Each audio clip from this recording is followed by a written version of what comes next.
It's now halfway through 2016, and as such roughly a year since I began to learn to program and seriously make interactive work. Over the last 6 months, I've learned a lot about the craft of programming. I've explored a number of interesting ideas and reached several creative loose ends, or dead ends depending on how charitable you want to be. I'm going to take this video as an opportunity to reflect on these last 6 months of creative effort and look at how decisions made in chasing one seemingly promising idea that ultimately turned out to be a dead end proved to be tied to another, more interesting challenge. For my first major project this year, I decided to explore ways of constructing with blocks intuitively in VR space. I have a whole video on this exploration, so I won't go into it in too much detail here, except to say that I reached a point in the project where I was satisfied and didn't feel much interest in taking the exploration further. There was, however, one idea in the project that I did want to explore. This was a mode in which, rather than building with blocks conjured into the space, the user would build with the space itself, physically grabbing onto the blocks that made up the terrain and stretching them to form a landscape around themselves. This, I felt, was an interesting idea, so I removed it from the VR setting and set about exploring it. I built a number of iterations on this concept and came up with several vague ideas for how it could be made into a game. Many of these were about the flow of water or light, or both, throughout an environment, and asked the player to manipulate the environment itself to indirectly influence the flow of these materials. Eventually, I came to focus on the theme of water and built a sort of crude simulation of water flowing through the terrain based upon the relative heights of the tiles. The game focused on climate change and was possibly titled "Don't Drown, Save Your Town." It was to be a puzzle game in which the player selectively raised areas of their town to avoid rising floodwaters. The player would have to make decisions about what to save and what to leave behind, all the while trying to foster a community in the ever-decreasing available land. Whilst I was working on these ideas and the code behind them, I had a kind of wait-and-see attitude. That is, I was enjoying writing the code that drove the interactions, but waiting to see what kind of game it would turn into. This is not the way I usually work. Generally, I have a more specific idea of what I would like to build before I start building it. This initial idea always gets better as the process continues and changes dramatically by the time the project is complete, but there is generally something to aim for, and that was not the case this time around. As they say, I was working on a solution in search of a problem. I was building a castle one room at a time with no plan whatsoever, and as such it was all turrets and no walls or something. The game seemed like it should be a cool idea, but I couldn't resolve it.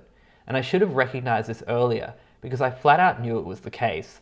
But I wasn't being honest with myself, and one day at a time I kept working hard on these water ideas in the hope that they would go somewhere I honestly knew they weren't going to go. It was a dead end. Now, I've encountered this situation a few times before. Generally, I've found that when I do, there is something that I would rather be doing that is so completely obvious that I just haven't realized it yet. And generally, these inclinations are like a scaffold onto which I can pin the technical and conceptual challenges I would like to tackle. My projects are an excuse to do the things that I would rather do, and in this case, what I really wanted to do was make a game about trains. So now that's what I've begun.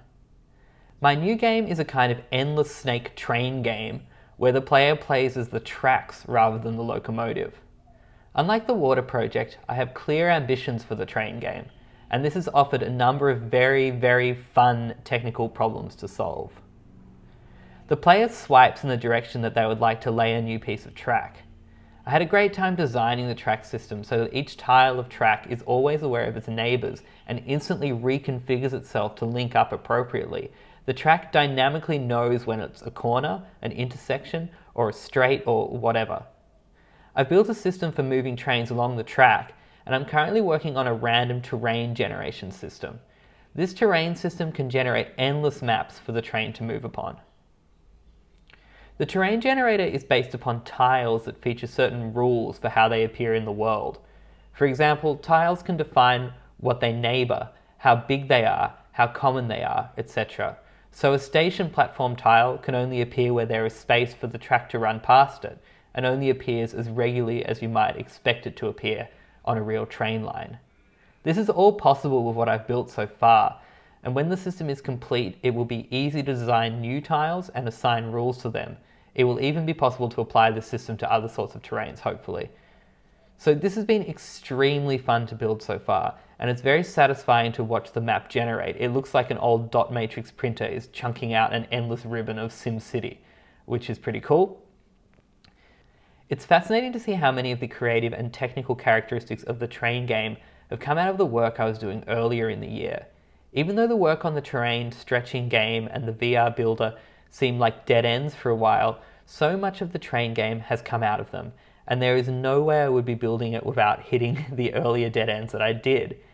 Things as varied as the visual style, color palette, the world space gradient shader, the system of tiles with rules combining to create new environments, the fact that the player plays as the map rather than a human or a vehicle, and many, many technical lessons and a bunch of other things that make up this new game only exist because I got so confused in earlier attempts at making something. It was fantastic.